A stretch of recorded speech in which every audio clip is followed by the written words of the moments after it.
still here. Went to war, came back, went to jail and got out. Anybody got a reason to give him a praise in here? Anybody here when they put the car away total and you walk away with no scratches on your body? Anybody, I know you don't want to say this, but anybody will put the pipe down, put the reefer away, push the bottle back because God done gave you a life, give a praise? Anybody glad that you didn't cuss folks out last week on your job and then walk out when you got mad and God said, stand still, I fight? That's the reason to give God a praise. Amen. You may be seated in the presence of the Lord. We are thankful to be here on this Easter Sunday morning. Easter was always special to me because that's a chance Sister Gilmore could wear a little white suit to church. And being from Alabama, I didn't get a new suit every year. So after a little while, the white suit turned into a little tight white suit. But I was thankful to go to church on Easter Sunday morning. Time to see families together, time to celebrate. We used to hunt eggs. I know y'all too saved to do stuff like that. We used to hunt eggs, have a good time together. I think when it became too legalistic, too ritual, too sanctimonious, just to have a good time with family. There's nothing wrong with having a good time with your family every now and then, amen. So Easter was one of those days, so I thank God that you're here with us on Easter Sunday. And as a pastor, I always celebrate Easter because I get to see some of y'all I don't see all year long. Amen. I told Deacon Moon, I said, go get an extra mic. We got plenty of visitors here today. And 3 or 4 people stood up. Now, some of y'all been playing hooky. Amen. We won't trouble you long today, but I'm thankful that God has blessed us to see another Easter. The older I get, the more thankful I am to get up each morning. When I was in my 20s and 30s, I used to just take it for granted. I used to run 5 or 6, 8 miles a day, jump out of planes, just enjoy life. Now I won't jump off the porch. But I'm still here. It's just a testament that God is still good, amen. And many of you have lived much longer, double what I've lived, and you still here. So if I can praise him, you can at least give God a praise as well.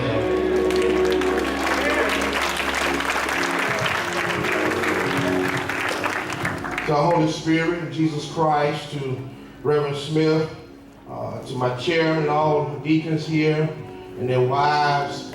The hardest thing Deacon Parker was to get the deaconess to come on the front row today. That front row is like poison. Nobody want to get up there, amen. Y'all look good on the front row, amen. Thank y'all for making an adjustment. To this great choir, give this choir your hand praise this morning, amen.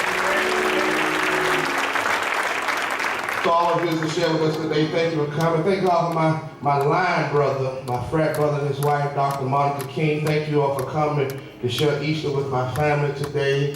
He said, man, I just want to come out and share Easter with you. That's a friend, and it's hard to find friends, amen, that won't leave you, nor will they try. He called me last week, so I just want to spend Easter with you. He got a flight from Little Rock, Arkansas, Little Rock, Arkansas, and on Friday. So, and he came Friday, so you know that wasn't a cheap ticket. And he just said, I want to spend Easter in the church with my friend. And so we're glad you're here in the house of the Lord. Thank you. God bless you, brother. We bid you well, you and your family. Retired major from the United States Army. God bless you. Thank you for your service. John chapter 20. John chapter 20.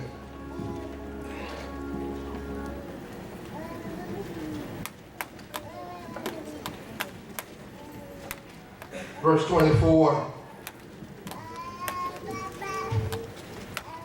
The Gospel according to St. John, the other apostle, the fourth apostle, here writes these words. But Thomas, one of the 12, called Didymus, was not with them when Jesus came. The other disciples therefore said unto him, we have seen the Lord.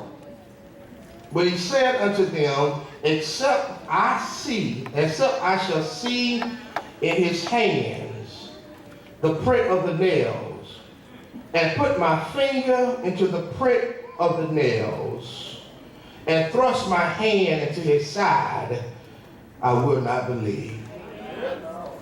And after 8 days, again the disciples were within, and Thomas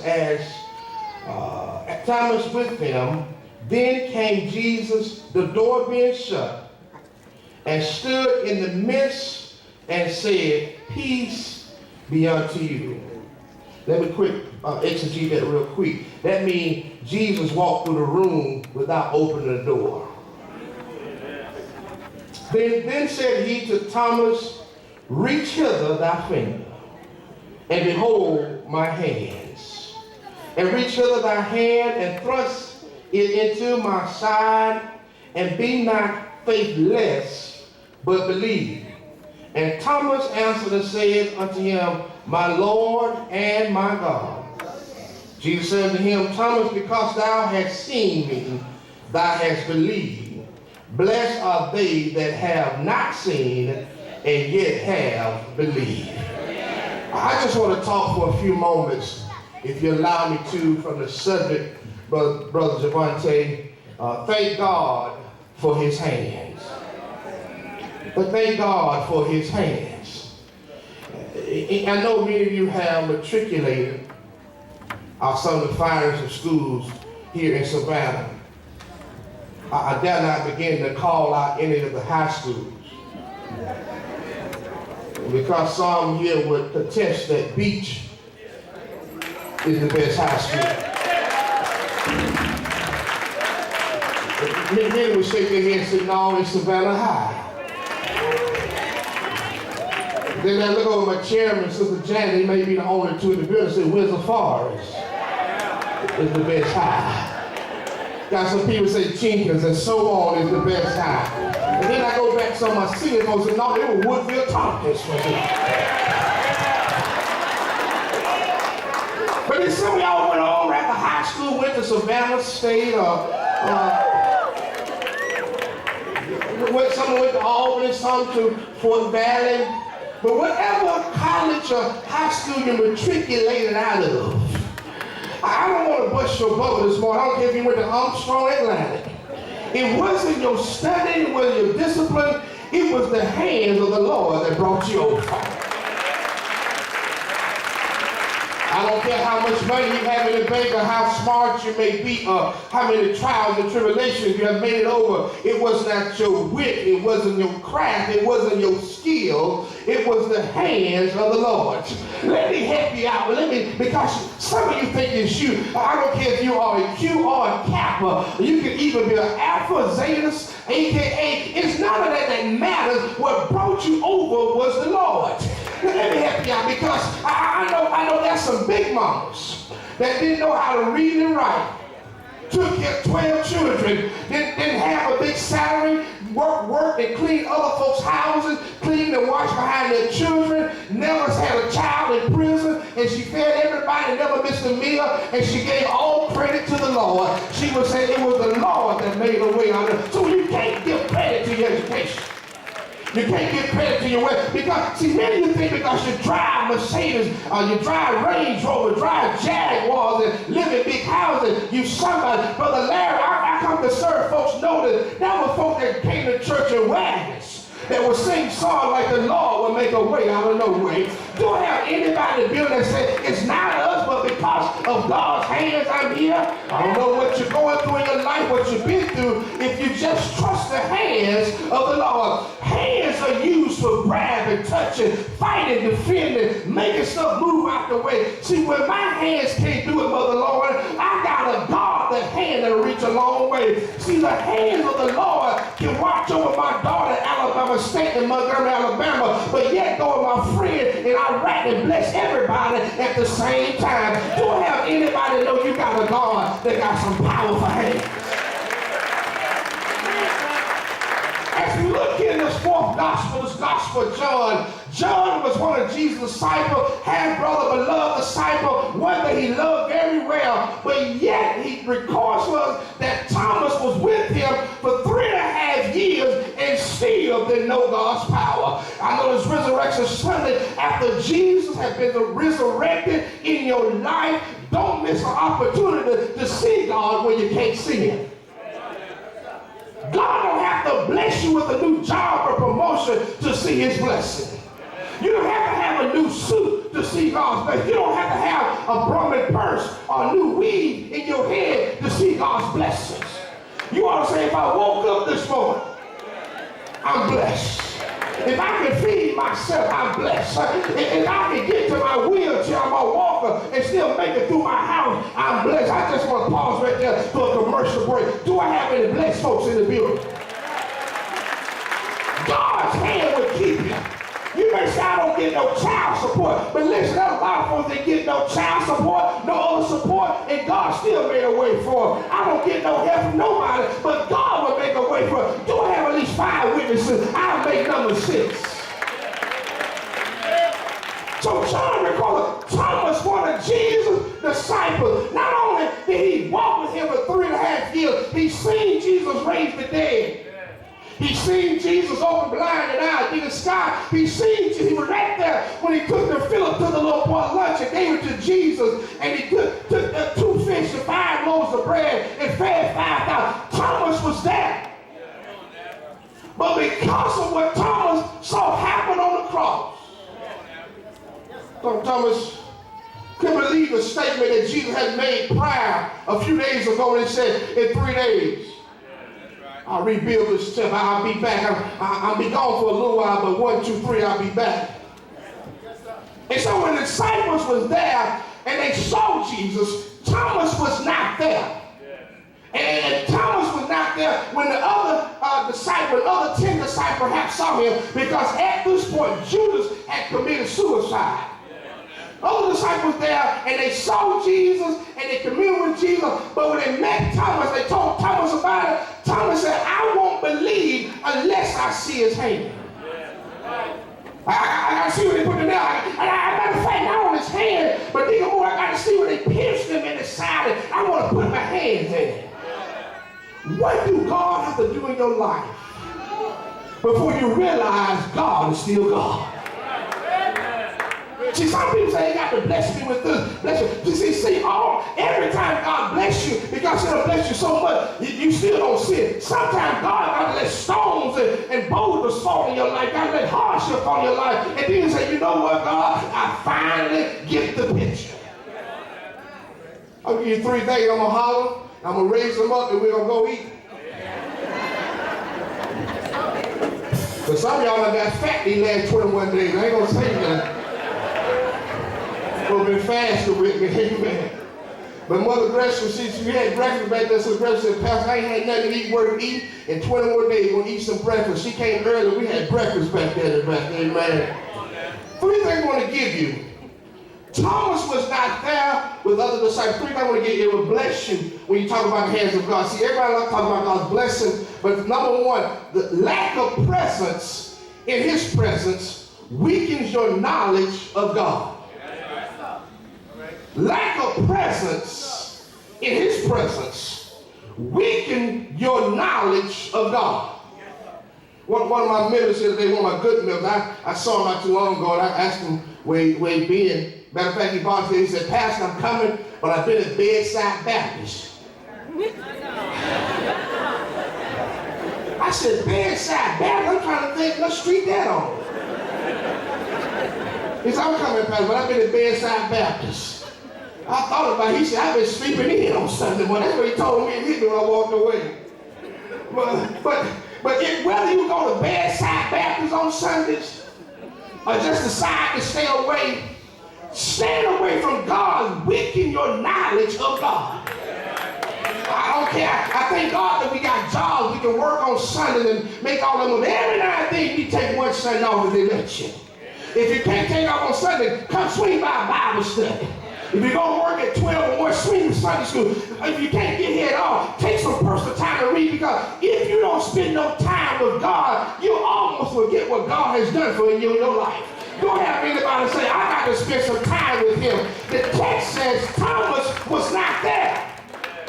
And because Thomas was not there, when others testified by Jesus, he did not believe. There are folks around you that don't worship like you worship or know God like you know him. And when you tell them what God is doing in your life, they say, I don't believe it, I can't see it. Listen, you don't know God like I know. And the God that I know, he can do everything but fail. Do I have anybody that say, I spent time with God, I know him for myself, and because I spent time in his presence, I know he got all power in his hands. Don't get too busy for God. Don't get too busy for God. Man, Deacon Richard at 6 o'clock had to serve people. You was a church for a 6 o'clock worship service while we was here.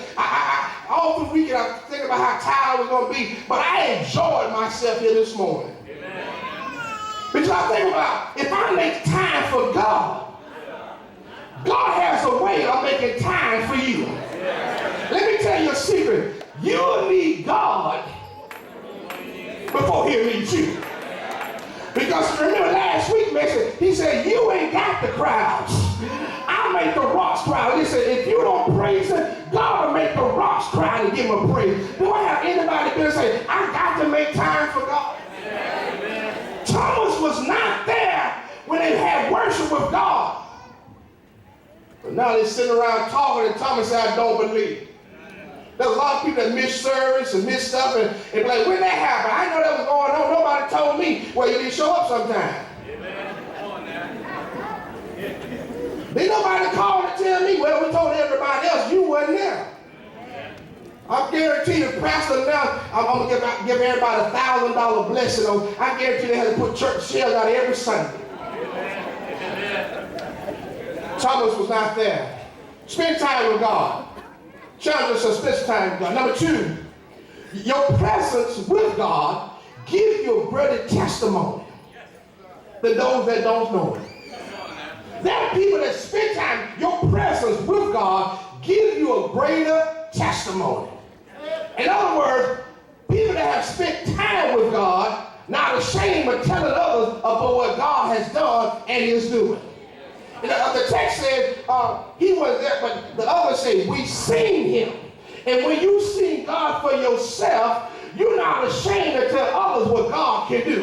When God has made a way for you in time past, you'll tell somebody if he done it before, he can do it right now. If he done it last year, I know he can do it this year. Because I have spent time with God, I don't have to wait to the big blessing to praise him. I can praise him in advance. See, the many believers can only praise God when you get that big blessing. But true believers praise God when God don't bless you anymore because he already blessed you enough. Do I have anybody that say, I have seen the Lord for myself? When you saw him, when he healed your body, and the doctor said we done all we can do, when he kept your child from going to prison, when he kept you when you couldn't keep yourself, when you had to take pills and you don't take pills no more. Do I have anybody in the building say, I seen the Lord for myself? It was his hands.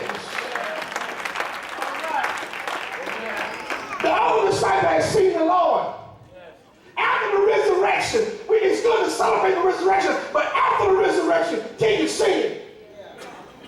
After the resurrection, Jesus had died, got up, the disciple had ran off, scattered.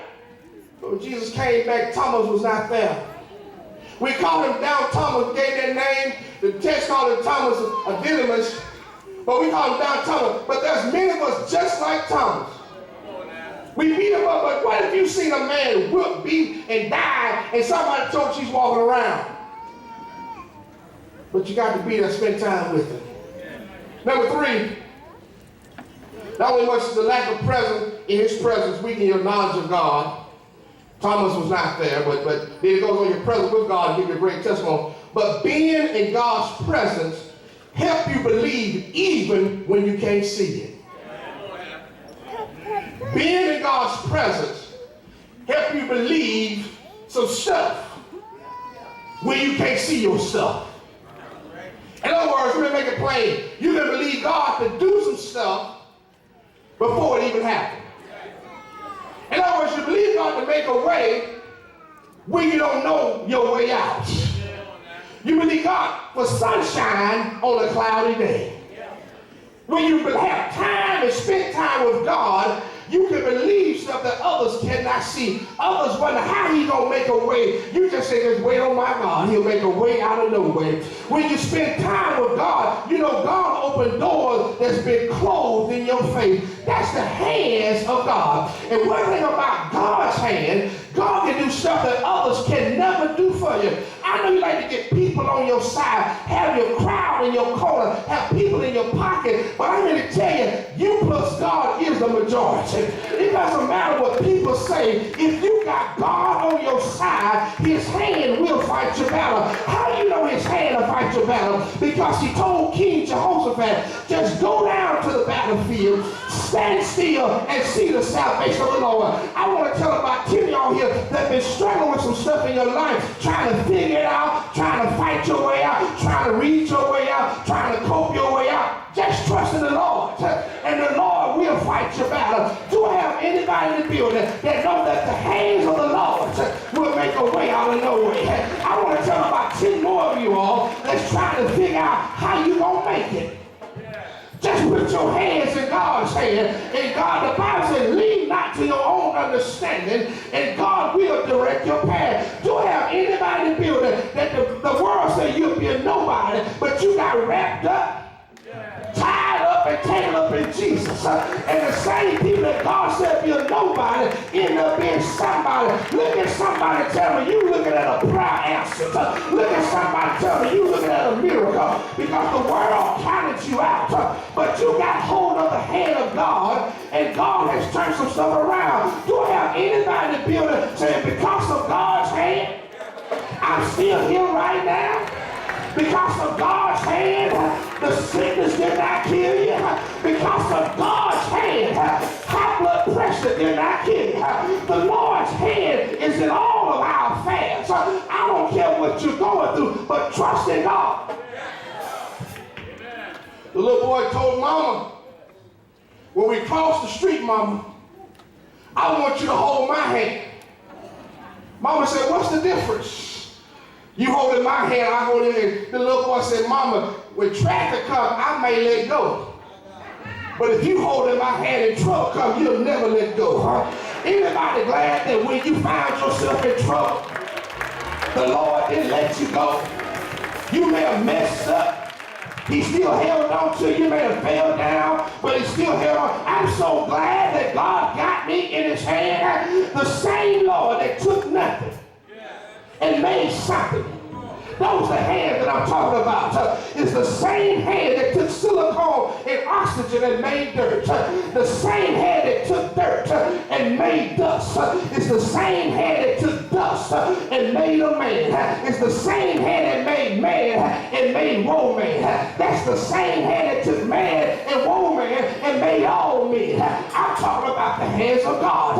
I'm talking about a hand that took helium and hydrogen and made sun. It took sun and made the light. It took light and made energy. It took energy and made heat. I'm talking about the hands of the Lord. I'm talking about the Lord's hand. That he took angiosperm and made a seed. Took a seed and made a sprout. Took a sprout and made a brush. Took a brush and made a sprout. Took a sprout and made a tree. Took a tree and made a wood. Took the wood and made a cross, made the cross and made an altar and had a son to lay on the wood that was on the altar to die for my sin. I'm talking about the hands of the Lord. When people look at you and they look at you funny and they jealous because of what God has done for you, so you might well get mad because I got the hands of the Lord over here. I'm not going to stop doing what I'm doing because you don't like me. I'm not going to stop praising because you ain't got nothing to praise him for. You need to get introduced to the hand of the Lord. And when you got God's hand on you, you know God will do some great things. Do I have anybody in here that thank God for his hands? See, in my hands, I can't do much. All these little rusty hands here can't do nothing. See, my hands with a basketball is worth $14. But these same hands and Michael Jordan is a money ball worth $1 million. See, my hands with the steering wheel maybe another speed ticket. But in the hand of Dale Earnhardt Jr. it's another victory at Daytona, Talladega. See, in my hands, I can't do much with a golf club. Can't even hit the ball. But you put the hands of Tiger Woods, put the golf club in Tiger Woods' hand. That's another victory up in Augusta, Georgia. See, 3 nails in my hands. I probably can make a birdhouse. But you get some nails and put in Jesus' hand. That means salvation for a dying world. Don't you know there's power in his hand? It was a hand right on the wall. It was a hand that kept the children of Israel. It was a ball of fire in a hand of fire by night. Don't you know something about the hand of God? That's why I shout. That's why I clap. That's why I jump. That's why I hold my head up and stick my chest out. Because not because of me, but because of his hand. Do I have anybody in here that know there's power in the hands of the Lord? So this morning, Tremont, Savannah, Georgia, I want you to thank God for his hand. Stop looking in the mirror feeling good about yourself. It's I am who I am because of his hands. He made you, mold you, because it was Thomas and the other disciples was right there. When he hung on the cross, they whipped him from the 6th to the 9th hour. Blood running down his face, just like sweat. They beat him with the cat and tails, gave him 39 licks, blood flying everywhere. But he had some power in his hand. I'm about to tell you, don't look at where you're at right now. You praise him for where you're going. See, some of you can't praise God because you feel like Job in chapter 2. If you praise God long enough, you'd be the same Job that was in chapter 2 and 42 now, because the Bible would say Job got double for his trouble. You don't have anybody in the building can praise him in advance. Jesus was on the cross. They beat him from the 6th to the 9th hour. Let me help you out. That's from 12 o'clock to 3 o'clock. They beat him all day long. They beat him so much that he hung his head and the locks of his shoulder, looked up to his father and said, Eli, Eli, lama sabachthani. In other words, said, my God, why hast thou forsaken me? Do it ever seem like the Lord has forgot about you? But if you just praise him long enough, that same God you thought that forgot about you will bring you out some stuff. Do I have anybody in the building that just in the nick of time, I'd rather throw in the towel and God turned that thing around? He hung on the cross, looked at his mother Mary and his half-brother John and said, Mother, behold your son. Son, behold your mother. In other words, he said, Mama, I got to go. I got to go back to my daddy's house because in my daddy's house are many mansions. If it wasn't I so, I would have told you so. In other words, God got a mansion with your name on it. So don't get upset because you stand the price right now. Don't get upset because you got a HUD home right now. Don't get mad because you're paying rent. But there's a mansion with your name on it. And so Jesus hung on that cross. They pierced him in his side. Blood and water came spewing out. And Jesus, Dr. Millie said, Father, forgive them for they know not what they do.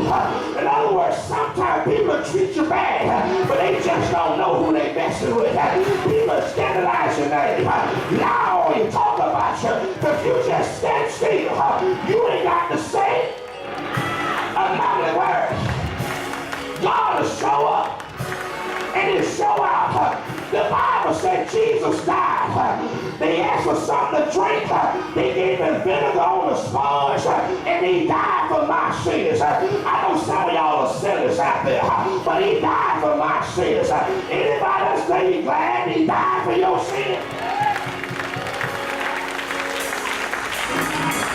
And he saved it all night night Friday night. Stayed there all day Saturday. Stayed there all night Friday night. But while he was in the grave, he wasn't just taking a nap.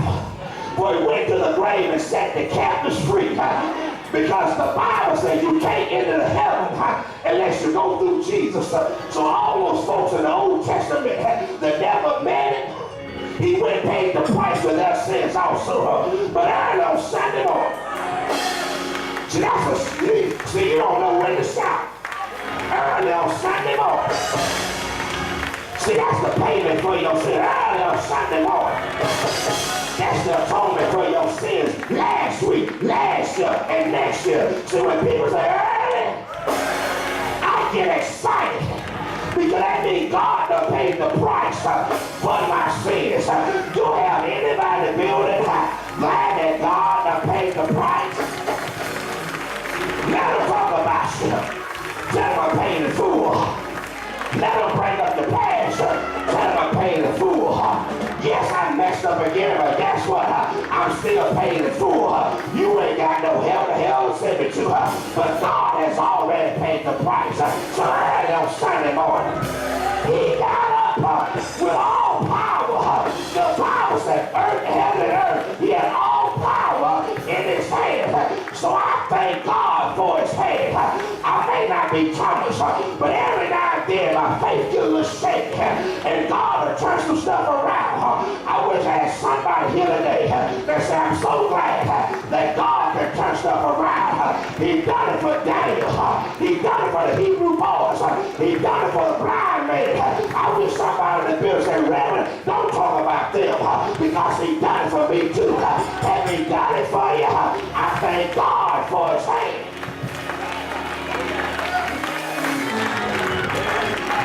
And because of the hands of God, we gonna make it. Because of his hands. Celebrated 50 years of the death of Dr. Martin Luther King. Started pastoring the church there about an hour and 15 minutes from me in Montgomery.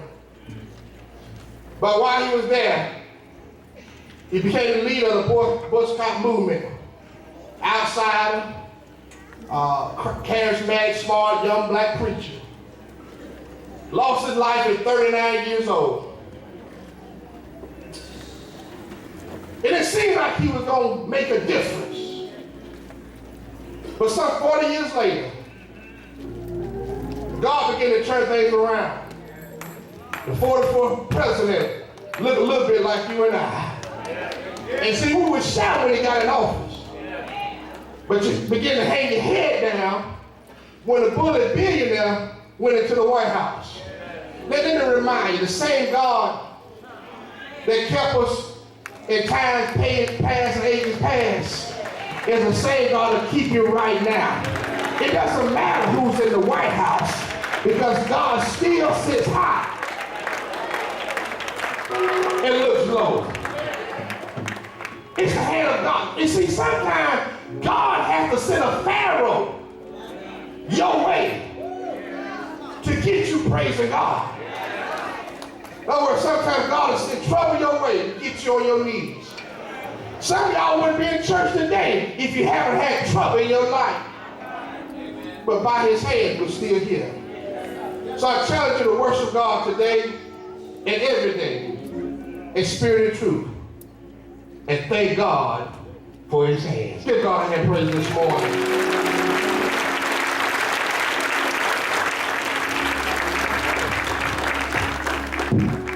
Thomas said, I don't believe. Thomas did not believe because he wasn't in God's presence. Don't miss opportunity to be blessed because you wasn't there. People miss other great blessings because they didn't show up. And in many times we have a great testimony because we spend time with God so you can have a great testimony. And being with God helps you see stuff you can't see. I don't always know what tomorrow is going to bring. But because I have spent time with him, I know who holds my tomorrow. Let us stand all over the building.